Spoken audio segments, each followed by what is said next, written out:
Balik cuti sekolah, balik cuti sekolah, balik belakanglah rumah mak, hak kerja Pulau Pinang, hak kerja Perlis, hak kerja di Kota Baru, hak kerja Johor Baru. Ni rumah mak hebat nak keliling kereta anak-anak faham?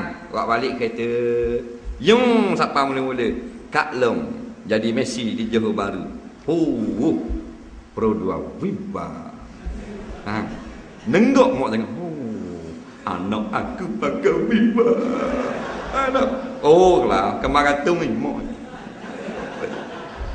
Balik cuti sekolah, tayang kekayaan, anak bodoh ke baru, tak tahu benda. Faham? Walaupun mustahil kan budak tu, mudak dengar, mudak belajar, tak reti halah harap, bodoh ke baru kat mu. Faham? Siapa sebuah lagi. Nampak? Anak dia hak kerja saja boleh. Kuala Kubu Baru, hak tengah. Potong wajah. Datang wajah buat tu rumpit, bunyi kacing.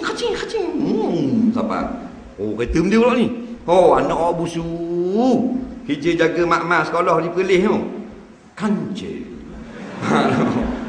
Menenggang mak Allah kayanya anak aku 2 kali kilah pula Kemaratung. Tali baju jalan tu bit sepek kat atas kan. Tak kira dah. Anak aku balik kacik, Viva, wajah. Kaya sungguh anak aku. Anakmu dapat di tempat masing-masing orang ngajar tak pergi setara. Anakmu sama dengan anak beruk, anak syaitan. Betul je lah. Lebih ber. Mu mati lagi anakmu nak maya-maya. Dah bodoh jahil gitu semua. Tak boleh. Suruh Tok Imam sejik. Dah sejak boleh tadi yang pakai perotong wajah boleh jadi syekh tahlil. Boleh baca tasbih. Boleh tolong mandimu. Tak boleh.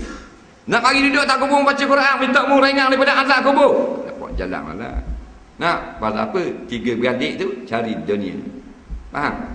Cari dunia, boleh dunia. Cari akhirat, boleh akhirat.